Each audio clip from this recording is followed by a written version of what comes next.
ಎಲ್ಲರಿಗೂ ಪ್ರೀತಿ ನಮಸ್ಕಾರ. ಧಾರವಾಡದ ಮಳೆ, ಚಳಿ, ಗಾಳಿ ಇದರ ನಡುವೆ ತುಂಬ ಒಲೆಯ ಬೆಚ್ಚಗಿನ ಕಾವ್ಯನ ಒಂದು ಸುಖವನ್ನು ಅನುಭವಿಸುವ ಒಂದು ಕ್ಷಣದಲ್ಲಿ ನಾವಿದ್ದೇವೆ. ಈ ಸಂದರ್ಭ ನನಗೆ 3 ಕಾರಣಗಳಿಗಾಗಿ ಮುಖ್ಯ. ಅದಕ್ಕಿಂತ ಮುಂಚೆ ಆ ಕಾರಣಗಳನ್ನು ಹೇಳೋಕ್ಕಿಂತ ಮುಂಚೆ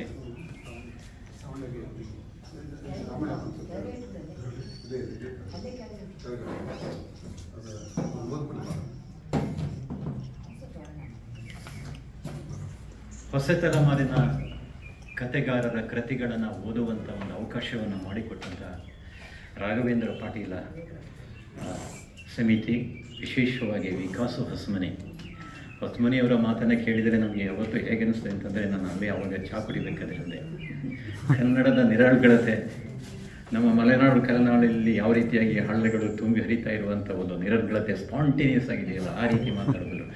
ಅವರಿಗೆ ನಾನು ಯಾಕೆ ಧನ್ಯವಾದಗಳನ್ನು ಹೇಳ್ತೇನೆ ಅಂತಂದರೆ, ಏನೋ ಅಲಕ್ಷ್ಯದಿಂದ ಹೊಸ ತಲೆಮಾರಿನ ಕತೆಗಾರಗಳನ್ನ ಓದಿರಲಿಲ್ಲ ಅಂತ ಓದುವ ಅವಕಾಶವನ್ನು ಕೊಟ್ಟಿದ್ದಾರೆ. ಅದಕ್ಕಾಗಿ ಅವರಿಗೆ ನಾನು ಮೊದಲನೇದಾಗಿ ಧನ್ಯವಾದಗಳನ್ನು ಹೇಳ್ತೇನೆ. ಎರಡನೇದಾಗಿ ತೊಟ್ಟು ಕ್ರಾಂತಿ ಅಂತ ಒಂದು ಉತ್ತಮ ಕೃತಿಯನ್ನು ಓದುವಂಥ ಒಂದು ಭಾಗ್ಯವನ್ನು ಅವರು ಕೊಟ್ಟಿದ್ದಾರೆ. ಮತ್ತು ಹಾಗೆಯೇ ಆ ಕಾರಣಕ್ಕಾಗಿ ಕಾವ್ಯವರನ್ನು ನಾನು ಈ ಸಂದರ್ಭದಲ್ಲಿ ಅಭಿನಂದಿಸ್ತೇನೆ ಎಲ್ಲರ ಪರವಾಗಿ. ಈ ಸಂದರ್ಭ 3 ಮುಖ್ಯ ಕಾರಣಗಳಿಗಾಗಿ ಮಹತ್ವದ್ದು ಅಂತ ನಾನು ಆರಂಭದಲ್ಲಿ ಹೇಳಿದೆ. ಮೊದಲನೇ ಕಾರಣ ಏನು ಅಂತಂದರೆ, ಕನ್ನಡದ ಅತ್ಯುತ್ತಮ ಕಥೆಗಾರರಲ್ಲಿ ಒಬ್ಬರಾದಂಥ ರಾಘವೇಂದ್ರ ಪಾಟೀಲ ಅವರ ಹೆಸರಿನಲ್ಲಿ ಈ ಕಥಾ ಪ್ರಶಸ್ತಿ ಪ್ರದಾನವನ್ನು ಮಾಡ್ತಾ ಇದ್ದೇವೆ. ಬಹುಶಃ ಉತ್ತರ ಕರ್ನಾಟಕ, ಅದು ಧಾರವಾಡ ಮತ್ತು ಬೆಳಗಾವಿ ಈ ವಲಯದಲ್ಲಿ ದೇಸಿ ಕಥನ ಪರಂಪರೆ ಇದು ಬಹುಶಃ ಆರಂಭವಾದದ್ದು ಚಂದ್ರಶೇಖರ ಕಂಬಾರರಿಂದ. ಅದರ ಮುಂದುವರಿಕೆ, ಒಂದು ಸಮರ್ಥವಾದಂಥ ಮುಂದುವರಿಕೆಯಾಗಿ ನಾವು ರಾಘವೇಂದ್ರ ಪಾಟೀಲರನ್ನು ನಾವು ಕಾಣ್ತೇವೆ. ಹಾಗಾಗಿ ಒಂದು ದೇಸಿ ಕಥನೆ ಪರಂಪರೆಯ ಒಂದು ಮುಂದುವರಿಕೆಯ ಸಂದರ್ಭದಲ್ಲಿ ಕಾವ್ಯವರಿಗೆ ಪ್ರಶಸ್ತಿ ಸಿಕ್ಕಿದ್ದು ಖಂಡಿತವಾಗಿ ಒಂದು ಶುಭ ಸೂಚನೆ ಅಂತ ನಾನು ಭಾವಿಸ್ತೇನೆ. ಎರಡನೇದು, ತೊಟ್ಟು ಕ್ರಾಂತಿ ಈ ಕಾಲದ ಬಿಕ್ಕಟ್ಟನ್ನು, ಸಂಘರ್ಷವನ್ನು ಮುಖಾಮುಖಿ ಆಗುವಂಥ ಒಂದು ದೊಡ್ಡದಾದಂಥ ಸವಾಲನ್ನು ನಮ್ಮ ಎದುರುಗಡೆಗೆ ಓದೋದಕ್ಕೆ ಬಿಡ್ತಾ ಇದೆ. ಒಂದು ರೀತಿಯಲ್ಲಿ ಮನುಷ್ಯ ಸಂಬಂಧಗಳನ್ನು ವ್ಯಾಪಾರದ ಸರ್ಕನ್ನಾಗಿ ಮಾಡಿ ಕಾರ್ಪೊರೇಟ್ ಮಾರುಕಟ್ಟೆಯ ಸವಾಲುಗಳನ್ನು ಯಾವ ರೀತಿಯ ಮುಖಾಮುಖಿ ಆಗ್ತಾ ಇದೆ ಅನ್ನುವಂಥ ಒಂದು ಕೃತಿಯನ್ನು ಕೊಟ್ಟದಕ್ಕಾಗಿ ಸಂದರ್ಭದಲ್ಲಿ ಅದರ ಬಗ್ಗೆ ನಾವೆಲ್ಲ ಕೂತು ಯೋಚನೆ ಮಾಡುವಂಥ ಒಂದು ಸಂದರ್ಭ ಪ್ರಾಪ್ತವಾಗಿರುವ ಕಾರಣಕ್ಕೂ ಕೂಡ ನಾನು ಈ ಕಾರ್ಯಕ್ರಮ ಬಹಳ ಮುಖ್ಯ ಅಂತ ಅಂದ್ಕೊಂಡಿದ್ದೇನೆ. ಮೂರನೇ ಬಹಳ ಮುಖ್ಯವಾದಂಥ ಕಾರಣ ಏನು ಅಂತಂದರೆ, ಧಾರವಾಡ ನಮ್ಮೆಲ್ಲರಿಗೆ ಕಾವ್ಯ ಹಿಡಿದು ನನ್ನನ್ನು ಒಳಗೊಂಡ ಹಾಗೆ ಸಾಹಿತ್ಯವನ್ನು ಒಂದು ಸಾಂಸ್ಕೃತಿಕ ಶಿಕ್ಷಣವನ್ನಾಗಿ ಓದಿಸಿದ್ದು ಧಾರವಾಡ.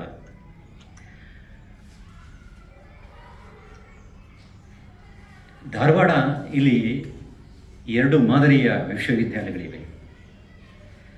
ಒಂದು ನಮಗೆ ಉದ್ಯೋಗವನ್ನು ಕೊಟ್ಟು, ಅನ್ನವನ್ನು ಕೊಟ್ಟು, ಒಂದು ಭದ್ರತೆಯನ್ನು ಕೊಟ್ಟು ನಮ್ಮನ್ನು ಮನುಷ್ಯರನ್ನಾಗಿ ಮಾಡಿದಂಥ ಒಂದು ಕರ್ನಾಟಕ ವಿಶ್ವವಿದ್ಯಾಲಯ.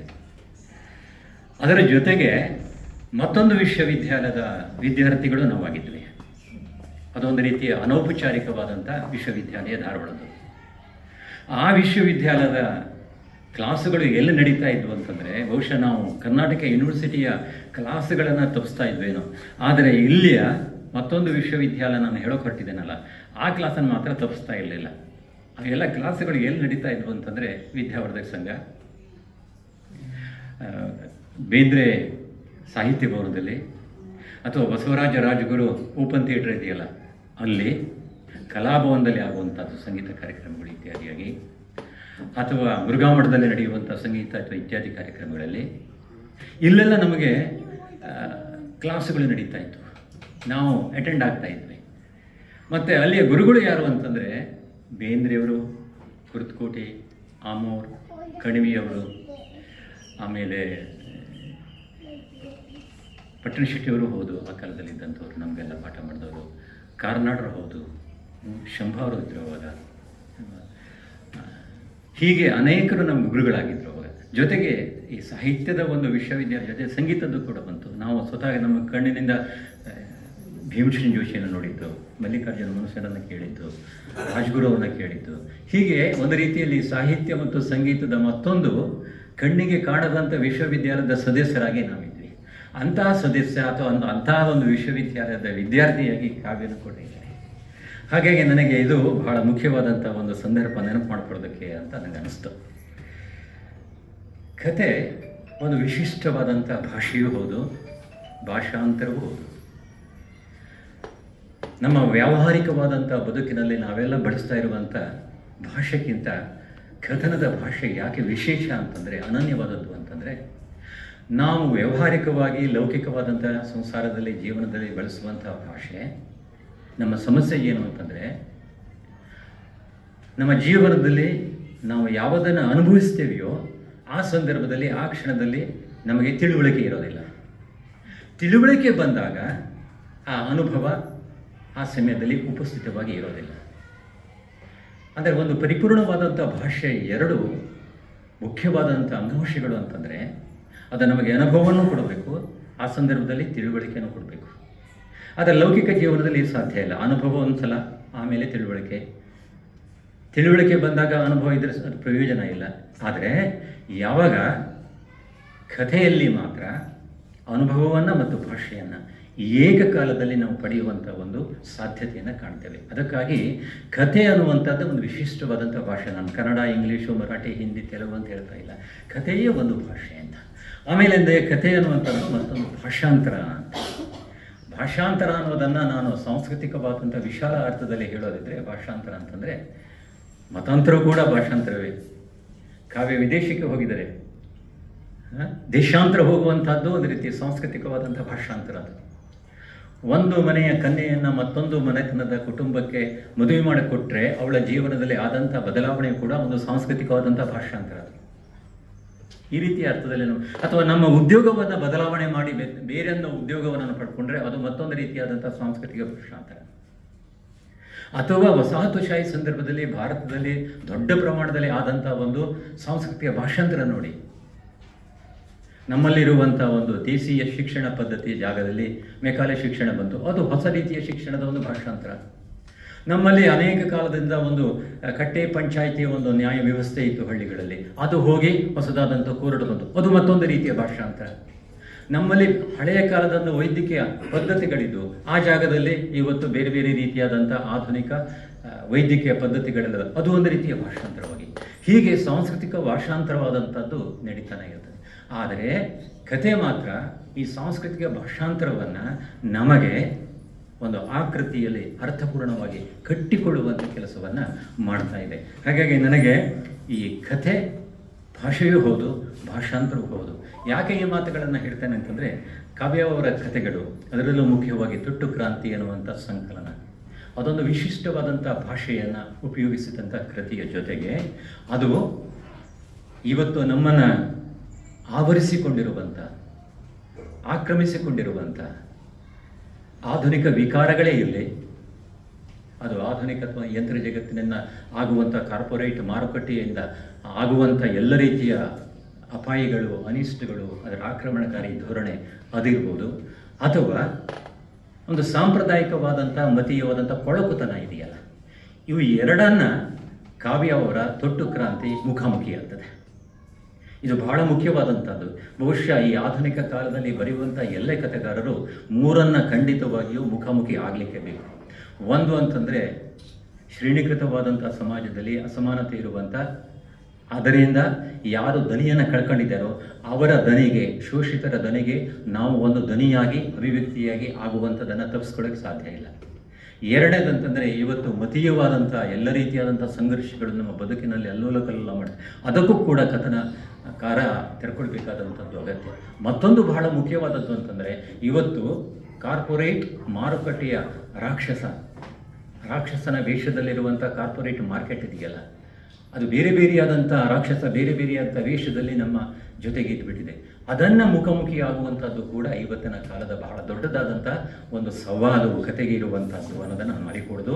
ಈ ಮೂರನೆಯ ಬಹಳ ಮುಖ್ಯವಾದಂಥದ್ದು ಯಾವುದು ಅಂತಂದರೆ, ಕಾರ್ಪೊರೇಟ್ ಮಾರುಕಟ್ಟೆಯ ರಾಕ್ಷಸ ಯಾವೆಲ್ಲ ರೀತಿಯಾದಂಥ ವೇಷವನ್ನು ತೊಟ್ಟು ಇವತ್ತು ನಮ್ಮನ್ನು ಕಾಡ್ತಾ ಇದ್ದಾನೆ ಅನ್ನುವ ಒಂದು ಬಹಳ ಮುಖ್ಯವಾದಂಥ ಸವಾಲಿನ ಒಂದು ಸಮಸ್ಯೆಯನ್ನು, ಬಿಕ್ಕಟ್ಟನ್ನು ಕಾವ್ಯವರ ಎಲ್ಲ ಕಥೆಗಳು ಮುಖಾಮುಖಿಯಾಗೋದಕ್ಕೆ ನನಗೆ ಅವು ಬಹಳ ಮುಖ್ಯ ಅಂತ ಅನ್ನಿಸ್ತಾ ಇದೆ. ಅಂದ ಮಾತ್ರಕ್ಕೆ ನಾನು ಸಾರಾಸಗಟವಾಗಿ ಕಾರ್ಪೊರೇಟ್ ಮಾರುಕಟ್ಟೆಯ ಒಂದು ಲಾಭವನ್ನು, ಅದರ ಜಗತ್ತನ್ನು ಅಂಧಕನಾಗಿ ನಿರಾಕರಣೆ ಮಾಡ್ತಾ ಇಲ್ಲ, ಹಾಗೆ ಮಾಡೋಕ್ಕೆ ಸಾಧ್ಯ ಇಲ್ಲ. ಅಂದರೆ ಭೌತಿಕವಾದಂಥ ಆರ್ಥಿಕವಾದಂಥ ಅಭಿವೃದ್ಧಿಯನ್ನು ತಂದುಕೊಡುವಂಥ ಒಂದು ನಿಟ್ಟಿನಲ್ಲಿ ಕಾರ್ಪೊರೇಟ್ ಮಾರುಕಟ್ಟೆ ಜಗತ್ತು ಇವತ್ತು ನಾನು ಎಷ್ಟೇ ಅದರ ಪ್ರತಿರೋಧ ಮಾಡಿದರೂ ಕೂಡ ಅದು ನಮ್ಮ ಅನುಭವದ ಭಾಗವಾಗಿದೆ. ನಮ್ಮ ಲೌಕಿಕ ಜೀವನದ ಒಂದು ಲಾಭ ನಷ್ಟದ ಒಂದು ಆಯಾಮವಾಗಿ ಇವತ್ತು ಇದೆ. ಅದನ್ನು ನಾವು ನಿರಾಕರಣೆ ಮಾಡೋಕ್ಕೆ ಸಾಧ್ಯನೇ ಇಲ್ಲ. ಅದು ಒಂದು ರೀತಿಯ ಭೌತಿಕ ಸತ್ಯ, ಅದು ನಿಜ. ಅದು ನಮಗೆ ಆರ್ಥಿಕವಾದಂಥ ಪ್ರಗತಿಯನ್ನು, ಒಂದು ರೀತಿಯ ಭೌತಿಕವಾದಂಥ ಎಲ್ಲ ಸೌಕರ್ಯಗಳನ್ನು ಕೊಟ್ಟಿರುವಂಥದ್ದು ಖಂಡಿತವಾಗಿಯೂ ಈ ಕಾರ್ಪೊರೇಟ್ ಮಾರ್ಕೆಟ್ ಹೌದು. ಆದರೆ ಯಾವುದರನ್ನು ಬಲಿ ತಗೊಂಡಿದೆ ಅದು? ನಾವು ಆರ್ಥಿಕವಾದಂಥ ಅಭಿವೃದ್ಧಿಯನ್ನು ಕಾರ್ಪೊರೇಟ್ ಮಾರುಕಟ್ಟೆ ವ್ಯವಸ್ಥೆಯಿಂದ ಪಡ್ಕೊಳ್ಳುವಂಥ ಸಂದರ್ಭದಲ್ಲಿ ಅದು ಕೇಳಿದಂಥ ಬಲಿ ಯಾವುದು? ಎಷ್ಟು ದುಬಾರಿಯಾದಂಥ ಒಂದು ನಾವು ತೆತ್ತಿದ್ದೇವೆ. ಅದಕ್ಕೆ ನಮ್ಮ ನೈತಿಕವಾದಂಥ ಮೌಲ್ಯವನ್ನು ನಾವು ಕಳ್ಕೊಂಡಿದ್ದೇವೆ. ಅಂದರೆ at the cost of the loss of our moral imagination ನಾವೇನು ಮಾಡಿದ್ದೇವೆ ಅಂತಂದರೆ, ಭೌತಿಕವಾದಂಥ ಆರ್ಥಿಕವಾದಂಥ ಅದು ಎಷ್ಟೇ ಸುಸ್ಥಿರ ಆಲ್ದಿದ್ರೂ ಕೂಡ, ಅಸ್ಥಿರವಾದಂಥ ಒಂದು ಆದರೂ ಕೂಡ ನಾವು ಈ ನೈತಿಕವಾದಂಥ ಒಂದು ಇಮ್ಯಾಜಿನೇಷನನ್ನು, ನೈತಿಕವಾದಂಥ ಒಂದು ಶಕ್ತಿಯನ್ನು ಕಳ್ಕೊಂಡಿದ್ದೇವೆ. ಹೀಗೆ ನೈತಿಕವಾದಂಥ ಶಕ್ತಿಯನ್ನು ಈ ಒಂದು ಕಾರ್ಪೊರೇಟ್ ಮಾರುಕಟ್ಟೆಯ ರಾಕ್ಷಸ ನಮ್ಮನ್ನು ಅದು ದುರ್ಬಲಗೊಳಿಸಿದೆಯಲ್ಲ, ಅಂಥ ಒಂದು ಬಹಳ ಮುಖ್ಯವಾದಂಥ ಒಂದು ಬಿಕ್ಕಟ್ಟನ್ನು ಮುಖಾಮುಖಿಯಾಗಿರುವಂಥದ್ದು ಬಹುಶಃ ಕಾವ್ಯವರ ಕಥನ ಸಂಕಲನ ಅಂತ ನಾನು ಅಂದ್ಕೊಂಡಿದ್ದೇನೆ. ಜೊತೆಗೆ ಸ್ತ್ರೀವಾದಿ ಸಾಹಿತ್ಯ ಮೀಮಾಂಸೆಯ ನೆಲೆಯಲ್ಲೂ ಕೂಡ ಕಾವ್ಯವರ ಕೃತಿಯನ್ನು ನಾವು ನೋಡ್ಬೋದು. ಯಾವುದೇ ಸ್ತ್ರೀಯ ಸ್ವಂತ ಶಕ್ತಿ ವಲಯ ಎರಡು. ಒಂದು ಅಂತಂದರೆ ಮನೆ, ಕುಟುಂಬ, ಸಂಸಾರ. ಯಾಕೆಂದರೆ ಸ್ತ್ರೀಯ ಒಂದು ಶಕ್ತಿಯನ್ನು, ಸ್ತ್ರೀಯ ಒಂದು ಸ್ವಾತಂತ್ರ್ಯವನ್ನು, ಅವಳ ಬಿಕ್ಕಟ್ಟನ್ನು, ಅವಳ ಸಂಕಟವನ್ನು ಮನೆಯಿಂದ ಆಚೆ ನೋಡೋಕ್ಕೆ ಸಾಧ್ಯ ಇಲ್ಲ. ಎರಡನೇದು, ಸ್ತ್ರೀಯ ಒಂದು ಅದ್ವಿತೀಯವಾದಂಥ, ಅನನ್ಯವಾದಂಥ, ಅವಳಿಗೆ ಮಾತ್ರ ಸಾಧ್ಯವಿರುವಂಥ ಶಕ್ತಿಯ ವಲಯ ಅಂತಂದರೆ ಮಾತೃತ್ವ. ಮನೆ ಮತ್ತು ಮಾತೃತ್ವ ಇದು ಬಹಳ ಮುಖ್ಯವಾದಂಥ ಎರಡು ಮುಖ್ಯ ಆಶಯಗಳು ಇದು. ಆದರೆ ಇವತ್ತು ನಮಗೆಲ್ಲ ಗೊತ್ತಿರುವ ಹಾಗೆ ಸಮಾಜದಲ್ಲಿ ಮನೆ ಒಂದು ರೀತಿಯಲ್ಲಿ ಅಳಿವಿನಂಚಿನಿರುವಂಥ ಪ್ರಭೇದವಾಗಿ ಬಿಟ್ಟಿದೆ. ಯಾಕೆಂತಂದರೆ ಒಂದು ಮನೆಯನ್ನು ಒಂದು ಕುಟುಂಬದ ವ್ಯವಸ್ಥೆ ಅಂತ ನಾವು ಆತ್ಮೀಯವಾಗಿ ಒಪ್ಕೋಬೇಕಾದ್ರೆ ಆ ಮನೆಯಲ್ಲಿ ಸಾವಿನ ಅನುಭವ ಆಗಬೇಕು, ಒಂದು ಹುಟ್ಟಿನ ಅನುಭವ ಆಗಬೇಕು, ಅಲ್ಲಿಯ ಸದಸ್ಯರಿಗೆ ಮದುವೆಯ ಅನುಭವ ಮನೆ ಮೇಲೆ ಆಗಬೇಕು. ಈ ಮೂರೂ ಕೂಡ ಮನೆಯಲ್ಲಿ ಆಗ್ತಾ ಇಲ್ಲ. ಯಾಕೆ ಅಂತಂದರೆ ಈ ಆಧುನಿಕ ವ್ಯವಸ್ಥೆಯಲ್ಲಿ ಯಾವ ಮಕ್ಕಳು ಕೂಡ ಮನೆಯಲ್ಲಿ ಹುಟ್ಟೋದಿಲ್ಲ. ಯಾಕೆ ಅಂತಂದರೆ ಹೆರಿಗೆಯ ಸಂಕಟ ಆರಂಭ ಆದ ತಕ್ಷಣವೇ ಆ ತಾಯಿಯನ್ನು ನಾವು ಏನು ಮಾಡಿಬಿಡ್ತೇವೆ ಅಂತಂದರೆ ಆಸ್ಪತ್ರೆಗೆ ಸೇರಿಸ್ಬಿಡ್ತೇವೆ. ಮನೆಯಲ್ಲೇ ಹೆರಿಗೆಯನ್ನು ಅನುಭವಿಸುವಂಥ ಒಂದು ಕೋಲಾಹಲ ಇದೆಯಲ್ಲ ನಮ್ಮ ಊರಲ್ಲಿ, ನಮ್ಮ ಮನೆಗಳಲ್ಲಿ, ಹಿಂದಿನ ಕಾಲದಲ್ಲಿ ಆ ಅನುಭವ ಇಲ್ಲ. ಇವಾಗ ಆಸ್ಪತ್ರೆಗೆ ಹೋಗಿ ಸಿಜೇರಿಯನ್ ಆಗಿ ಅದು ಬೇರೆ ರೀತಿಯಾದ. ಹಾಗಾಗಿ ಆ ಮನೆಯಲ್ಲಿ ಒಂದು ಹುಟ್ಟು ಅಧಿಕೃತವಾಗಿ ಜರುಗದೇ ಇರುವ ಕಾರಣದಿಂದ ಆ ಹುಟ್ಟಿನ ಅನುಭವ ಅನ್ನುವಂಥದ್ದು ಒಂದು ಕಥೆಯ ಆಶಯವಾಗಿ ಆಧುನಿಕ ಕಥೆಗಾರಿಕೆಗೆ ಸಿಗ್ತಾ ಇಲ್ಲ. ಇದು ಮೊದಲನೇದು. ಎರಡನೇದಾಗಿ ಮದುವೆ ಆದರೂ ಮನೆಯಲ್ಲಿ ಆಗ್ತವೆ ಅಂತಂದರೆ ಮದುವೆ ಆಗೋದಿಲ್ಲ. ಸರಳವಾಗಿ ಬಹಳ ಬೇಗನೆ ಅನುಕೂಲಸ್ಥವಾಗಿ ಕಲ್ಯಾಣ ಮಂಟಪಗಳೆಲ್ಲ, ದೇವಸ್ಥಾನಗಳೆಲ್ಲ ಆಗಿಬಿಡ್ತವೆ. ಆ ಮದುವೆ ಅನ್ನುವಂಥದ್ದು ಒಂದು ಅನುಭವದ ಸಂಭ್ರಮ ಇದೆಯಲ್ಲ, ಅದರ ಕಷ್ಟ ದುಃಖಗಳಿವೆಲ್ಲ, ಅದರ ಸಂತೋಷ ಸುಖ ಇಲ್ಲ. ಮನೆಯಲ್ಲಿ ಯಾರಿಗೂ ಆಗೋದಿಲ್ಲ. ಒಂದು ಕಾಂಟ್ರಾಕ್ಟ್ ಕೊಟ್ಟು ಅಲ್ಲಿ ಮುಗಿದು ಹೋಗ್ಬಿಡ್ತಿದ್ದಾರೆ. ಮನೆಯಲ್ಲ ಅಲ್ಲಿ ಎಲ್ಲ ಆಗೋದಿಲ್ಲ. ಹಾಗಾದರೆ ಮುದುಕರಾಗಿ ಸಾಯ್ತಾರೋ ಮನೆಯಲ್ಲಿ, ಅದು ಆಗೋದಿಲ್ಲ. ಇಲ್ಲಿ ಏನೋ ರೋಗ ಇದೆ ಅಂತ ಆಯ್ಸಿ ಹೋಗಿ ಅವನನ್ನು ಅಲ್ಲೇ ಅವನು ಎಷ್ಟು ಬಡ್ಕೊಂಡ್ರೂ ಸಹಿತ ಮನೆಗೆ ಕಳಿಸೋದಿಲ್ಲ. ಅಲ್ಲೇ ಕೊನೆಯವರೆಗೂ ಕೂಡ ಐಸಿಯುನಲ್ಲೇ ಕೊನೆ ಯೂಸರನ್ನು ಎಳಿಬೇಕು. ಸಾವಿಲ್ಲದ, ಹುಟ್ಟಿಲ್ಲದಂಥ, ಕಲ್ಯಾಣ ಅಥವಾ ಮದುವೆ ಇಲ್ಲದಂಥ ಒಂದು ಮನೆಯನ್ನು ನೀವು ಮನೆ ಅಂತ ಕರೆಯೋಕ್ಕೆ ಸಾಧ್ಯವ? ಈ ಬಿಕ್ಕಟ್ಟನ್ನು ನಾವು ಇವತ್ತಿನ ಕಥೆಗಾರರು ಎದುರಿಸಬೇಕಾಗಿದೆ. ಮತ್ತೊಂದು ಅಂದರೆ, ಇಂತಹ ಒಂದು ಬಿಕ್ಕಟ್ಟಿನ ನಡುವೆ ಒಂದು ಆಶಾದಾಯಕವಾದಂಥ ಒಂದು ಸಂಗತಿ ಅಂತಂದರೆ, ಸ್ತ್ರೀಯಲ್ಲಿ ಮನೆಯಲ್ಲದಿದ್ದರೂ ಕೂಡ ಆ ಮಾತೃತ್ವದ ಒಂದು ಜಾಗೃತಿ, ಒಂದು ಶಕ್ತಿಯಾಗಿ ಇದೆ ಅನ್ನುವಂಥದ್ದನ್ನು ನಾನು ಮರಿಬಾರ್ದು. ಮಾತೃತ್ವದ ಶಕ್ತಿ ಇದೆಯಲ್ಲ, ಅದು ನಾವು ಈಗಾಗಲೇ ಸ್ತ್ರೀವಾದಿ ಸಾಹಿತ್ಯ ಮೀಮಾಂಸೆಯಲ್ಲಿ 2 ಪ್ರಮುಖವಾದಂಥ ಸ್ತ್ರೀಯರ ಮಾದರಿಗಳನ್ನು ನೋಡ್ತೀವಿ ನಾವು. DR ನಾಗರಾಜ್ ಇವಾಗಲೇ ಅದರ ಪರಿಶೀಲನೆ ಮಾಡಿದ್ದಾರೆ ಸ್ತ್ರೀವಾದಿ ಮೀಮಾಂಸೆಯಲ್ಲಿ. ಒಂದು ಅಂತಂದರೆ, ಉಪನಿಷತ್ತಿನಲ್ಲಿ ಬರುವಂಥ ಕಾತ್ಯಾಯಿನಿಯ ಮಾದರಿ. ಕಾತ್ಯಾಯಿನಿ ಮಾದರಿ ಹೇಗೆ ಅಂತಂದರೆ, ಅದು DR ಹೇಳುವಂಥದ್ದು. ಕಾತ್ಯಾಯಿನಿ ಮಾದರಿ ಅಂತಂದರೆ, ಅವಳು ಗ್ರಹ ದೇವತೆ, ಒಬ್ಬಳು ಹೆಣ್ಣು ಅಂತಂದರೆ ಒಂದು ಮನೆಯಲ್ಲಿ ಕುಟುಂಬದಲ್ಲಿ ಗಂಡನೇ ಒಂದು ಪುಣ್ಯ ಪುರುಷ ಅಂತ ಸಂಪೂರ್ಣವಾಗಿ ಶರಣಾಗತಿಯನ್ನು ಸ್ವೀಕರಿಸಿ, ತನ್ನ ಯಾವ ಒಂದು ಸ್ವಂತಿಕೆಯನ್ನು ಕೂಡ ಬಯಸದೇನೆ, ಯಾರಿಗೋ ಅಮ್ಮ, ಯಾರಿಗೋ ಅಕ್ಕ, ಯಾರಿಗೋ ಹೆಂಡತಿ, ಯಾರಿಗೋ ತಂಗಿ, ಯಾರಿಗೋ ಅಜ್ಜಿ, ಹೀಗಾಗಿ ತನ್ನ ಸ್ವಂತಿಕೆಯೇ ಇಲ್ಲದೇನೆ, ಅದನ್ನು ಅಪೇಕ್ಷೆಯೂ ಕೂಡ ಮಾಡ್ದೇನೆ, ಭೌತಿಕವಾಗಲಿ ಅಥವಾ ಆಧ್ಯಾತ್ಮಿಕವಾಗಲಿ ಅವಳಿಗೆ ಯಾವ ಒಂದು ರೀತಿಯಾದಂಥ ಸ್ವತಂತ್ರವಾದಂಥ ಸ್ಥಾನವೂ ಕೂಡ ಇಲ್ಲದೆ ಅಂತ, ಅದು ನಿರಾಕರಿಸಲ್ಪಟ್ಟಂಥ, ಯಾವ ರೀತಿಯ ಸಂಘರ್ಷ ಬಿಕ್ಕಟ್ಟು ಇಲ್ಲದೇನೆ ಕುಟುಂಬದ ಮರ್ಯಾದೆಗೋಸ್ಕರವಾಗಿ ಎಲ್ಲವನ್ನ ಸಹಿಸಿಕೊಳ್ಳುವಂಥ ಕಾತ್ಯಾಯಿನಿ.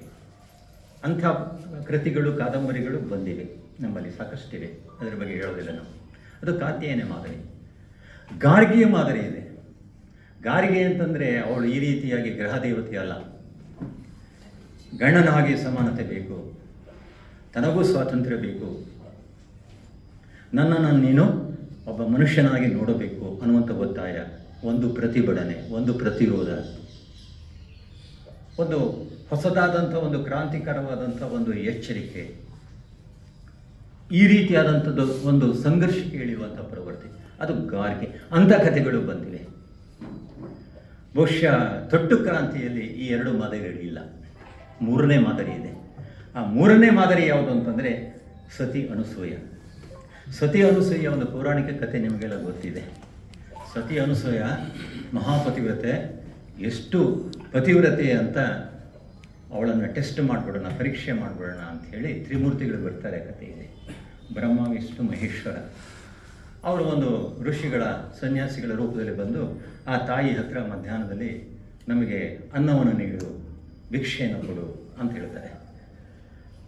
ಪರವಾಗಿಲ್ಲ ಕೊಡ್ತೇನೆ ಅಂತ ಹೇಳಿದರೆ, ಅವ್ರು ಹಾಕುವಂಥ ಒಂದು ಕರಾರು ಏನಂತಂದರೆ, ನೀವು ಬೆತ್ತಲೆಯಾಗಿ ನಮಗೆ ನೀಡಬೇಕು, ಬಡಿಸಬೇಕು. ಇದು ಸಂಕಷ್ಟದ ಕೆಲಸ. ಯಾಕೆ ಅಂತಂದರೆ, ಋಷಿಮುನಿಗಳಿಗೆ ಅನ್ನವನ್ನು ಕೊಡಲಿಲ್ಲ ಅಂತಂದರೆ ಒಂದು ಶಾಪಕ್ಕೋ ಅಥವಾ ಯಾವುದೋ ಒಂದು ಇದಕ್ಕೆ ಪಾತಿವ್ರತ್ಯಕ್ಕೋ ಅದೊಂದು ಒಪ್ಪಲಾರದಂಥ ಸಂಗತಿ. ತಾನು ಇಂಥವರಿಗೆ ಬೆತ್ತಲೆಯಾಗಿ, ಯಾಕೆಂದರೆ ಒಂದು ಹೆಣ್ಣು ಬೆತ್ತಲೆಯಾಗಿ ಸಂಪೂರ್ಣವಾಗಿ ಅರ್ಪಿಸಿಕೊಳ್ಳುವುದು ಅಂತಂದರೆ ಗಂಡನಿಗೆ ಮಾತ್ರ. ನಾನು ಗಂಡನಿಗೆ ದ್ರೋಹ ಮಾಡಿದಾಗಲಿಲ್ವಾ? ಈ ಸಂಕಷ್ಟದಲ್ಲಿ ಇರ್ತಾಳೆ. ಆ ಸಂಕಷ್ಟದಲ್ಲಿ ಅವಳಿಗೆ ಹೊಳೆದಂಥ ಉಪಾಯ ಅಂತಂದರೆ ತ್ರಿಮೂರ್ತಿಗಳನ್ನು ಚಿಕ್ಕ ಮಕ್ಕಳನ್ನಾಗಿ ಮಾಡ್ತಾಳೆ. ಇದು ಮಾತೃತ್ವದ ಶಕ್ತಿ. ಚಿಕ್ಕ ಮಕ್ಕಳನ್ನಾಗಿ ಮಾಡಿ ಅವಳಿಗೆ ಊಟಕ್ಕೆ ಹಾಕ್ತಾರೆ. ಅಂದರೆ ಪುರುಷ ಅಹಂಕಾರವನ್ನು, ಪುರುಷರು ಒಡ್ಡಿದಂಥ ಒಂದು ಆಹ್ವಾನವನ್ನು ಪರಿವರ್ತಿಸುವಂಥ ಒಂದು ಮಾತೃತ್ವದ ಶಕ್ತಿಯ ವಲಯವನ್ನು ಇದೆಯಲ್ಲ, ಅದು ಅವರ ಕಥೆಯಲ್ಲಿದೆ. ಹಾಗಾಗಿ ಕಾವ್ಯ ಅವರ ತೊಟ್ಟು ಕ್ರಾಂತಿಯ ಎಲ್ಲ ಕಥೆಗಳಿಗೆ ಬರುವಂಥ ಸಾಮಾನ್ಯವಾಗಿ ಸ್ತ್ರೀಯರು ಅಂತಂದರೆ ಅನುಸೂಯ. ಅವೆಲ್ಲ ಅನುಸೂಯ ಅಂತಂದರೆ ಗಂಡನೇ. ಯಾಕೆಂದರೆ ಗಂಡಸು ಅನ್ನೋಂಥವನು ಅವರ ಕಥೆಯಲ್ಲಿ ಯಾವುದನ್ನು ನಾವು ಕಾರ್ಪೊರೇಟ್ ಈ ಮಾರುಕಟ್ಟೆಯ ಒಂದು ರಾಕ್ಷಸ ಅಂತಿಲ್ಲ, ಅದರ ಒಂದು ರೂಪಕವಾಗಿ ಅಲ್ಲೆಲ್ಲ ಗಂಡಸರು ಬರ್ತಾರೆ. ಹೇಗೆ ಅಂತಂದರೆ ಅಲ್ಲಿರುವಂಥ ವಿಷಯ ಅಂತಂದರೆ, ತೊಟ್ಟು ಕ್ರಾಂತಿ ಇರುವಂಥ ಕಥೆಯನ್ನೇ ನೀವು ನೋಡಿ, ಹೇಗೆ ಬೆಚ್ಚಿ ಬೀಳಿಸುವಂಥ ಒಂದು ವಿಷಯ ಇದೆ ಅಂತಂದರೆ, ಆ ಕಥೆಯಲ್ಲಿ ಬರುವಂಥದ್ದು ಅಂತಂದರೆ, ಜಗತ್ತಿನಾದ್ಯಂತ ಕಂಪನಿಯ ಷೇರು ಮಾರಾಟ ಮಾಡಲು ತೆರೆದದ ತರುಣಿಯರು, ಅಂದರೆ ಬೆತ್ತಲೆಯಾಗಿ ಮೈ ಮೇಲೆ ಬಟ್ಟೆಯನ್ನು ಹಾಕೊಳ್ದೇನೆ ತೆರೆದದೇ ತರುಣಿಯರು ಮ್ಯಾರಥಾನ್ದಲ್ಲಿ ಭಾಗವಹಿಸ್ತಾರೆ. ಆ ಕಂಪನಿಯ ಷೇರು ಇರುವಂಥ ಸಿಇಒಗಳು ಕೂಡ ಅದಕ್ಕೆ ಇದು ಮಾಡ್ತಾರೆ.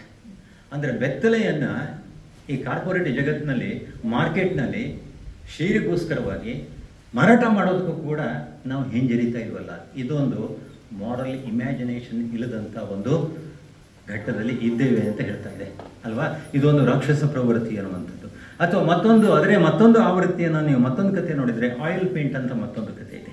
ಅಲ್ಲಾಗೋದು ಏನಂತಂದರೆ ಸ್ತ್ರೀಯರ ಬೆತ್ತಲೆ ಭಂಗಿಯ ಪೇಂಟಿಂಗನ್ನು ರಾವ್ ಅನ್ನುವಂಥವನು ಸ್ಟುಡಿಯೋದಲ್ಲಿ ಮಾಡ್ತಾನೆ. ಆ ಕ್ಷಣದಲ್ಲೇ ಅಲ್ಲಿ ಒಂದು ರೀತಿಯಲ್ಲಿ ದಾಂಪತ್ಯ ಪ್ರಾವಿತ್ಯ ಮತ್ತು ಕಲೆಯ ಸೌಂದರ್ಯ ಇವೆರಡನ್ನ ನಾಶ ಮಾಡ್ತಾನೆ ಅವನು. ಇದು ಮತ್ತೊಂದು ರೀತಿಯಲ್ಲಿ ಕಾರ್ಪೊರೇಟ್ ಜಗತ್ತಿನ, ಯಾಕೆಂತಂದರೆ ಇವತ್ತಿನ ಸ್ಟುಡಿಯೋ ಅಥವಾ ಮಾಡಲಿಂಗ್ ಅನ್ನುವಂಥದ್ದು ಕಾರ್ಪೊರೇಟ್ ಮಾರುಕಟ್ಟೆಯ ಒಂದು ಅವಿಭಾಜ್ಯ ಅಂಗ. ಅದರ ಒಂದು ಮುಂದುವರಿಕೆ. ಅಲ್ಲಿ ದುಡಿಯುವಂಥ ಹೆಂಗಸರನ್ನು ಬೆತ್ತಲೆಯಾಗಿ ಶೋಷಣೆ ಮಾಡುವಂಥ ಒಂದು ರಾಕ್ಷಸಿ ರೂಪದವರು ಅನ್ನೋದನ್ನು ಆ ಕತೆ ಮತ್ತೆ ಮತ್ತೆ ಹೇಳ್ತಾ ಇದೆ. ಅಥವಾ ಮತ್ತೊಂದು ಕತೆ ಅಂತಂದರೆ ರಾಷ್ಟ್ರಗೀತೆ ಅನ್ನುವಂಥದ್ದು ಅತ್ಯಂತ ಸಂಕೀರ್ಣವಾದಂಥ ಕುತೂಹಲಕರವಾದಂಥ ಒಂದು ಕತೆ ಇದೆ. ಇದು ಟೆಕ್ಕಿಗಳ ಒಂದು ಆಧುನಿಕ ಕಾಲದ ಟೆಕ್ಕಿಗಳ ಸಾಫ್ಟ್ವೇರ್ ಇಂಜಿನಿಯರ್ಸ್ಗಳ ಗಂಡ ಹೆಂಡತಿ ಇಬ್ಬರು ಕೂಡ ಹಗಲು ഇരുಳನ್ನು ಹಂಚಿಕೊಂಡು ಉದ್ಯೋಗಕ್ಕೋಸ್ಕರವಾಗಿ ಪಾಳಿ ಪ್ರಕಾರ ಹೊರಗಡೆ ಹೋಗ್ತಾರೆ ಅವರು. ಇದು ಕಾರ್ಪೊರೇಟ್ ಜಗತ್ತಿನಲ್ಲಿ ಕೆಲಸ ಮಾಡುವಂಥವರ ಒಬ್ಬ ಗಂಡಸಿನ ಮನಸ್ಥಿತಿಯನ್ನು ಬಹಳ ನೇರವಾಗಿ ಹೇಳುವಂಥದ್ದು. ಯಾವುದೋ ಒಂದು ದೇಶದ ರಾಷ್ಟ್ರಗೀತೆ ಸಂಗೀತಕ್ಕೋಸ್ಕರವಾಗಿ ಅವಳು ಇಷ್ಟಪಟ್ಟರೆ ಇವನಿಗೆ ಅದು ರಾಷ್ಟ್ರದ್ರೋಹದ ಕಾಣಿಸ್ತದೆ. ಅವನಿಗೆ ಅವಳ ಶೀಲದ ಮೇಲೆ ಒಂದು ಸಂಶಯ ಬರ್ತದೆ. ಆ ಮೂಲಕವಾಗಿ ಅದರ ದಾಂಪತ್ಯ ವಿಘಟನೆ ಆಗ್ತದೆ. ಅಲ್ಲೂ ಕೂಡ ಒಬ್ಬ ಅನಸೂಯ ಇದ್ದಾಳೆ, ಇದನ್ನು ಗಮನಿಸಬೇಕು. ಅಲ್ಲೂ ಕೂಡ ಅನಸೂಯ ಇದ್ದಾಳೆ. ಅದನ್ನು ಆ ರೀತಿಯ ರಾಷ್ಟ್ರಗೀತೆಯಲ್ಲಿ ಆ ರೀತಿಯಲ್ಲಿ ಬಂದಿರ್ತದೆ. ಅಂದರೆ ಒಬ್ಬ ಗಂಡಸು ಆ ಕಾರ್ಪೊರೇಟ್ ಮಾರುಕಟ್ಟೆಯ ಜಗತ್ತಿನ ವ್ಯವಸ್ಥೆಯ ಒಂದು ಭಾಗವಾಗಿ ಅವನು ಕೂಡ ರಾಕ್ಷಸೀಯವಾದಂಥ ಒಂದು ಅಂಶವನ್ನು ಇಟ್ಕೊಂಡಿರ್ತಾನೆ. ಅಲ್ಲಿರುವಂಥವನ ಹೆಂಡತಿ ಒಂದು ರೀತಿಯಲ್ಲಿ ಅನುಸೂಯಾಗಿ ಆತನ ಪರಿವರ್ತನೆ ಮಾಡೋದಕ್ಕೆ, ಮಾತೃತ್ವದ ಒಂದು ಜಾಗೃತಿಯನ್ನು ಮಾಡೋದಕ್ಕೆ ಪ್ರಯತ್ನ ಮಾಡ್ತಾಳೆ. ಅಥವಾ ಮತ್ತೊಂದು ಬಹಳ ವಿಶೇಷ ಅಂದರೆ ಇವತ್ತೆಲ್ಲ ಬಹಳ ಕೈಯಾಲಿಗೋಸ್ಕರವಾಗಿ, ಫ್ಯಾಷನ್ಗೋಸ್ಕರವಾಗಿ ಎಲ್ಲ ಕಡೆಗೆ ಹಚ್ಚಿ ಹಾಕೊಳ್ತಾರೆ. ಎಲ್ಲೆಲ್ಲ ಕಡೆಗೂ ಹಚ್ಚಿ ಹಾಕೊಳ್ತಾರೆ. ಕೈಗೆ, ಕಾಲಿಗೆ, ಬೇಡದಲ್ಲಿ ಬೇಕಾದಲ್ಲಿ ಹಚ್ಚೆಯನ್ನು ಹಾಕೋದು. ಅದಂತಂದರೆ ಟ್ಯಾಟು ಅಂತ ಹಾಕ್ತಾರಲ್ಲ, ಟ್ಯಾಟು ಅನ್ನುವಂಥ ಒಂದು ಕಥೆ ಇದೆ. ಆ ಟ್ಯಾಟು ಕಥೆಯಲ್ಲಿ ಏನಂತಂದರೆ ಪ್ರೀತಿ ಎಲ್ಲಿಗೆ ನಿಂತುಬಿಡ್ತದೆ ಅಂತಂದರೆ ಚರ್ಮದ ಮೇಲೆ ಹಾಕಿಕೊಳ್ಳುವಂಥ ಮೇಲ್ಪದರ ಮೇಲೆ ನಿಂತು ಬಿಡುವಂಥ ಒಂದು ನಿರ್ಜೀವವಾದಂಥ ಆ ಟ್ಯಾಟು ಅನ್ನುವಂಥ ಅಥವಾ ಹಚ್ಚೆ ಅನ್ನುವಂಥಕ್ಕೆ ಪ್ರೀತಿ ಅನ್ನುವಂಥದ್ದು ಅಂತಃಕರಣದಲ್ಲಿ ಉಕ್ಕುವಂಥ ಒಂದು ಸಜೀವವಾದಂಥ ಒಂದು ಚೇತನ ಆಗಬೇಕಾದದ್ದು. ಕೇವಲ ಪ್ರಚಾರಕ್ಕೋಸ್ಕರವಾಗಿ, ಜಾಹೀರಾತಿಗೋಸ್ಕರವಾಗಿ ಅದಿರುವಂಥದ್ದು ಏನು ಅಂದರೆ ಚರ್ಮದ ಮೇಲೆ ನಿಂತಂಥ ಪ್ರೀತಿ ಅನ್ನೋದನ್ನು ಯಾವುದು ಹೇಳ್ತಾ ಇದೆ, ಟ್ಯಾಟು ಅನ್ನುವಂಥದ್ದು ಹೇಳ್ತಾ ಇದೆ. ಟ್ಯಾಟು ಇವತ್ತನಕ್ಕೂ ಅಡ್ವರ್ಟೈಸ್ಮೆಂಟನ್ನು ನೋಡಿದರೆ, ಈಗ IPL ಕ್ರಿಕೆಟ್ ನೋಡಿ ನೀವು, ಆ ಕ್ರಿಕೆಟ್ನಲ್ಲಿ ಅವ್ರು ಹಾಕ್ಕೊಂಡಂಥ ಅದು ಶರ್ಟ್ ನೋಡಿದರೆ ಸುಮಾರು ಒಂದು 25 ಕಂಪನಿಗಳ ಅಡ್ವರ್ಟೈಸ್ಮೆಂಟ್ ಇರ್ತದೆ. ಅಂದರೆ ಅದು ಒಂದು ರೀತಿಯಲ್ಲಿ ಅವನ ಸಂಪೂರ್ಣವಾಗಿ ಒಬ್ಬ ಜಾಹೀರಾತಿನ ಮನುಷ್ಯನ, ಒಬ್ಬ ಕ್ರಿಕೆಟರ್ ಕಾಣೋದೇ ಇಲ್ಲ ನಮಗೆ. ಸಂಪೂರ್ಣವಾಗಿ ಮಾರ್ಕೊಂಡ್ಬಿಟ್ಟಿದ್ದಾರೆ ಅವರು. ಒಂದು ಕಾಲದಲ್ಲಿ ನಾವು ಹೇಳ್ತಾ ಇದ್ವಿ, ಹರಾಜು ಅಂತಂದರೆ ಬ್ರಿಟಿಷರ ಕಾಲದಲ್ಲಿ ಫ್ರಾನ್ಸ್ನಲ್ಲಿ ಆಫ್ರಿಕಾದಿಂದ ಗುಲಾಮರನ್ನು ತಂದುಕೊಂಡು ಅವರನ್ನು ಖರೀದಿ ಮಾಡ್ತಾ ಇದ್ರು. ಈ ಆಧುನಿಕ ಕಾಲದಲ್ಲಿ ಕ್ರಿಕೆಟ್ನಲ್ಲಿ ಆಗ್ತದೆ ಏನಂತದ್ದು, ಅದು ಒಂದು ರೀತಿಯಾದ ಜಾಗತಿಕ ಮಾರುಕಟ್ಟೆಯಲ್ಲಿ ನಡೆಯುವಂಥ ಒಂದು ವಿಚಿತ್ರವಾದಂಥ ಆಧುನಿಕ ಬಹಳ ಗೌರವಯುತವಾದಂಥ ಒಂದು ಏನು ಹೇಳ್ತಿದೆ ಅದಕ್ಕೆ ಅಲ್ವಾ, ಗುಲಾಮಗಿರಿ ಅಂತ ಮಾರಾಟ ವ್ಯವಸ್ಥೆಯನ್ನು ಮಾಡ್ತಾ ಇದ್ವಿ ನಾವು ಅದನ್ನು. ಅಥವಾ ಮತ್ತೊಂದು ಸಂದರ್ಶನವಂಥ ಒಂದು ಸಣ್ಣ ಕಥೆ ಇದೆ. ಆ ಕಥೆಯಲ್ಲಿ ಏನಂತಂದರೆ ಸಾಮಾನ್ಯವಾಗಿ ಭಾರತೀಯರು, ಇದು ಭಾರತ ಮತ್ತು ಪಾಶ್ಚಾತ್ಯ ಅಮೆರಿಕ ಈ ಎರಡು ರಾಷ್ಟ್ರಗಳ ಸಾಂಸ್ಕೃತಿಕವಾದಂಥ ವ್ಯತ್ಯಾಸಗಳನ್ನು ಬಹಳ ಸೂಚ್ಯವಾಗಿ ಹೇಳುವಂಥ ಒಂದು ಕಥೆ ಅದು. ನಾವು ಭಾರತೀಯರು ಯಾವತ್ತೂ ಕೂಡ ಸಂಸಾರದ ಖಾಸಗಿ ಒಳಗೊಟ್ಟುಗಳನ್ನು ಸಾರ್ವಜನಿಕವಾಗಿ ಮಾಧ್ಯಮದಲ್ಲಿ ಹೇಳಿಕೊಂಡು ನಾವು ಪುಳುಕಿತರಾಗುವಂಥದ್ದು ಅಲ್ಲೇ ಅಲ್ಲ. ಆದರೆ ಪಾಶ್ಚಾತ್ಯ ರಾಷ್ಟ್ರಗಳಲ್ಲಿ ಏನಂತಂದರೆ ಅದು ಇತ್ತೀಚೆಗೆ ನಮ್ಮಲ್ಲೂ ಬಂದಿದೆ. ಅಂದರೆ ನಮ್ಮ ಅತ್ಯಂತ ಖಾಸಗಿಯಾದಂಥ ಒಳಗುಟ್ಟುಗಳನ್ನು ಮಾಧ್ಯಮದ ಮೇಲೆ ಅಲ್ಲಿ ಎದುರುಗಡೆ ನಿಂತು ಸಾರ್ವಜನಿಕವಾಗಿ ಒಂದಿಷ್ಟು ಲಜ್ಜೆ ಇಲ್ಲದೇನೆ, ಒಂದಿಷ್ಟು ಸೂಕ್ಷ್ಮ ಇಲ್ಲದೇನೆ ರಾಸೋರಾಸಾಗಿ ಹೇಳಿಕೊಳ್ಳುವಂಥ ಎಲ್ಲ ರೀತಿಯಾದಂಥ ಸೂಕ್ಷ್ಮವನ್ನು ಕಳ್ಕೊಂಡು ಬಿಟ್ಟಿಲ್ಲ. ಅಂಥದ್ದನ್ನು ಹೇಳುವಂಥದ್ದು ಅಂತಂದರೆ ಸಂದರ್ಶನ ಅನ್ನುವಂಥ ಮತ್ತೊಂದು ಕಥೆ ಇದೆ. இந்த ಸಂದರ್ಶನನೇ ಒಂದು ಮಾಧ್ಯಮದ ಮುಂದೆ ತಮ್ಮೆಲ್ಲ ರೀತಿಯಾದಂಥ ಗುಟ್ಟುಗಳನ್ನು ಹೇಳಿಕೊಳ್ಳೋದ್ರಲ್ಲೇ ಒಂದು ಏನೋ ವಿಶೇಷವಾದಂಥ ಒಂದು ಶ್ರೇಯಸ್ಸಿದೆ ಅನ್ನುವಂಥದ್ದನ್ನು. ಹಾಗೆಯೇ ಒಬ್ಬ ಸಹಾಯಕ ವಿಧವೆ ಗಂಡಸಿನ ನೈತಿಕ ಗುಂಡಾಗಿರಿಗೆ ಗುರಿಯಾಗಿ ಅದರ ಒಂದು ಕೆಟ್ಟ ಪರಿಣಾಮ ಮಕ್ಕಳ ಮೇಲೆ ಹೇಗಾಗ್ತದೆ ಅನ್ನೋದನ್ನು ಮುಟ್ಟಬಾರದ ಹುಡುಗ ಅನ್ನುವಂಥ ಕಥೆಯಲ್ಲೂ ಕೂಡ ನೋಡ್ಬೋದು. ಈ ಎಲ್ಲ ಕಥೆಗಳಲ್ಲಿ ಯಾವುದನ್ನು ನಾವು ಕಾರ್ಪೊರೇಟ್ ರಾಕ್ಷಸ ವೇಷ ಅಂತ ನಾವು ಕರಿತೀವಿ, ನಾವು ವೇಷ ಅಂತ ಕರಿತೇನೆ. ಯಾಕೆಂತಂದ್ರೆ ರಾಕ್ಷಸನ ಕಾಣೋದಿಲ್ಲ, ಅದು ರಾಕ್ಷಸನ ಕಾಣೋದಿಲ್ಲ, ಅದು ಆ ವೇಷದಲ್ಲಿದೆ. ವೇಷವನ್ನು ಬದಲಾಯಿಸ್ಕೊಂಡು ಮಾರು ವೇಷದಲ್ಲಿದೆ ಅದು. ಹಾಗಾಗಿ ನಮಗೆ ಅದು ಏನು ಮಾಡಿದರೂ ಕೂಡ ಗೊತ್ತಾಗೋದಿಲ್ಲ ಅದು. ಆದರೆ ಈ ಎಲ್ಲ ಕಾರ್ಪೊರೇಟ್ ಮಾರ್ಕೆಟ್ ಈ ರಾಕ್ಷಸನನ್ನು ಪ್ರತಿರೋಧಿಸುವಂಥ ಒಂದು ಶಕ್ತಿ, ಆ ಒಂದು ನಿಲುವು, ಆ ಒಂದು ಆಶಯ ತುಟ್ಟು ಕ್ರಾಂತಿಯ ಒಳಗೆ ಇದೆ, ಹೊರಗಡೆಯಿಂದ ಇರುವಂಥದ್ದು. ಅದು ಎಲ್ಲಿದೆ ಅಂದರೆ, ಯಾವ ಕಥೆಯಲ್ಲಿದೆ ಅಂತಂದರೆ, ಬರೆಯಲಾಗದ ಕಥೆ ಅನ್ನುವಂಥದ್ರಲ್ಲಿ ನಾನು ಹೇಳಿದಂತೆ, ಇಲ್ಲಿಯವರೆಗೆ ಹೇಳಿದಂಥ ಈ ಕಥೆಗಳ ಮಾರುಕಟ್ಟೆಯ ರಾಕ್ಷಸ ಪ್ರತಿನಿಧಿಗಳಾದಂಥ ಗಂಡಸರ ರಾಕ್ಷಸಿ ಪ್ರವೃತ್ತಿಯನ್ನು ಪ್ರತಿರೋಧಿಸುವಂಥ ಮಾತೃತ್ವದ ಒಂದು ಮುಖ್ಯವಾದಂಥ ಸಂಗತಿಯನ್ನು ಬರೆಯಲಾಗದ ಕಥೆ ಅದು ಹೇಳ್ತದೆ ನನಗೆ. ಇದು ಬಹಳ ಅಂದರೆ ಆ ಕಥೆಯ ಒಳಗೆ ಒಂದು ಕತೆ ಮತ್ತೊಂದು ಕತೆ ಮತ್ತೊಂದಕ್ಕೆ ಇಂಟರ್ಟೆಕ್ಸ್ಚುವಲ್ ಆಗಿ ಒಂದು ಮತ್ತೊಂದನ್ನು ಕ್ರಿಟಿಸೈಸ್ ಮಾಡುವಂಥ ಒಂದು ಪ್ಯಾಟರ್ನ್ ಕಥೆಯೊಳಗಿದೆ. ನನಗೆ ಅದಕ್ಕಾಗಿ ಭಾಳ ಮುಖ್ಯ ಅನ್ನಿಸ್ತದೆ ನನಗೆ. ಒಂದು ಕತೆ ಮತ್ತೊಂದು ಕಡೆಗೆ ಪ್ರಶ್ನೆ ಆಗ್ತದೆ. ಅದು ಇಂಟರ್ಟೆಕ್ಸ್ಚುವಲ್ ಕನೆಕ್ಟಿವಿಟಿ, ಇಂಟರ್ಟೆಕ್ಸ್ಚುವಲ್ ಡಿಸ್ಕಷನ್ ಇದೆ ಆ ಕನೆಕ್ಟಿವಿಟಿಯಲ್ಲಿ. ಅದಕ್ಕೆ ಉದಾಹರಣೆಗಾಗಿ ಬರೆಯಲಾಗದ ಕತೆ ಹೇಗೆ ಅಂತಂದರೆ, ಒಬ್ಬ ಅವಿವಾಹಿತ ತಾಯಿ ಆಗಿಬಿಟ್ಟಿದ್ದಾಳೆ, ಮದುವೆ ಆಗಿಲ್ಲ. ಆದರೆ ತಂದೆ ಅಂತ ಅನಿಸ್ಕೊಂಡಂಥ ಒಬ್ಬನೇ ಇದ್ದಾನೆ, ಆದವನು, ತಂದೆ ಆದವನು, ಅಂದರೆ ಅಧಿಕೃತವಾಗಿಲ್ಲ. ಅವನು ಯಾವ ರೀತಿಯ ಜವಾಬ್ದಾರಿಯನ್ನು ಹೊತ್ಕೊಳ್ಳೋಕ್ಕೆ ರೆಡಿ ಇಲ್ಲ, ಅವನು ಸಿದ್ಧನಿಲ್ಲ. ಒಂದು ರೀತಿಯಲ್ಲಿ ಅವನು ಇವುಗಳನ್ನು ತಿರಸ್ಕರಿಸ್ತಾನೆ.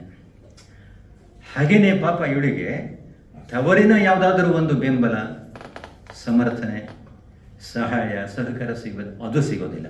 ತವರಿನಿಂದಲೂ ದೂರ. ಮೇಲಾಗಿ ಹುಟ್ಟಿದಂಥ ಮಗು ವಿಕಲಚೇತನ, ಅಂಗವಿಕಲ. ಇಂಥ ಒಂದು ಅಂಗವಿಕಲ ಮಗುವನ್ನು ಪ್ರಕೃತಿಯ ಲೀಲೆ ಅನ್ನುವ ರೀತಿಯಲ್ಲಿ ಒಂದು ತಾಯಿಯ ಅಂತಃಸತ್ವದಿಂದ, ಮಾತೃತ್ವದ ಒಂದು ಜಾಗೃತಿಯನ್ನು ಮಾಡಿಕೊಂಡು ಏಕಾಂಗಿಯಾಗಿ ಇವಳು ಹೋರಾಡ್ತಾಳೆ. ಅಂದರೆ ನನಗೆ ಇದು ಬಹಳ ಮುಖ್ಯ. ಅನಸೂಯೆಯ ಒಂದು ಕತೆ ಯಾಕೆ ಆ ಮಾದರಿಯ ನನಗೆ ಇಷ್ಟ ಆಯಿತು ಅಂತ ಈ ಕಥೆಯಲ್ಲಿ ಬರುವಂಥದ್ದು, ಈ ಬರೆಯಲಾಗದ ಕಥೆ ಅನ್ನುವಂಥದ್ದು ಮಾರುಕಟ್ಟೆಯ ಒಂದು ಕಾರ್ಪೊರೇಟ್ ರಾಕ್ಷಸನನ್ನು ಈ ಮಾತೃತ್ವದ ಒಂದು ಶಕ್ತಿಯಿಂದ ಮಾತ್ರ, ಆ ವಲಯದಿಂದ ಮಾತ್ರ ನಾವು ಪ್ರತಿರೋಧಿಸೋಕ್ಕೆ ಸಾಧ್ಯ ಅನ್ನುವಂಥದ್ದನ್ನು ಈ ಕಥೆಯನ್ನು ಬಹಳ ನಿಖರವಾಗಿ, ದಿಟವಾಗಿ ಹೇಳ್ತಾ ಇದೆ. ಅಲ್ಲಿ ಬರುವಂಥ ಅನೇಕ ಡೈಲೆಕ್ಟ್ಸ್, ಉಪಭಾಷೆಗಳಿವೆ. ಅದು ತುಂಬ ಖುಷಿಯಾಯಿತು ನನಗೆ.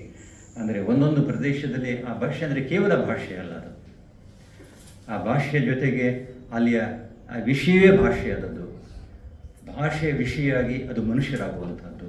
ಹೀಗೆ ಭಾಷೆಯನ್ನು, ವಿಷಯನ, ಮನುಷ್ಯರನ್ನು ಬೇರ್ಪಡಿಸಲಾಗದಂಥ ರೀತಿಯಲ್ಲಿ ಹಾಸುಹೊಕ್ಕಾಗಿರುವಂಥ ಒಂದು ಮುಖ್ಯವಾದಂಥ ಒಂದು ಎಳೆಯನ್ನು ಕೂಡ ಅವರ ಕಥೆಯಲ್ಲಿ ನಾವು ಕಾಣ್ತೇವೆ. ನಾನು ಮಾತಾಡಿದ್ದು ಹೆಚ್ಚಿಗೆ ಆಯಿತು, ಹೆಚ್ಚಿಗೆ ಆಗಲಿಲ್ಲವೋ ಗೊತ್ತಿಲ್ಲ ನನಗೆ.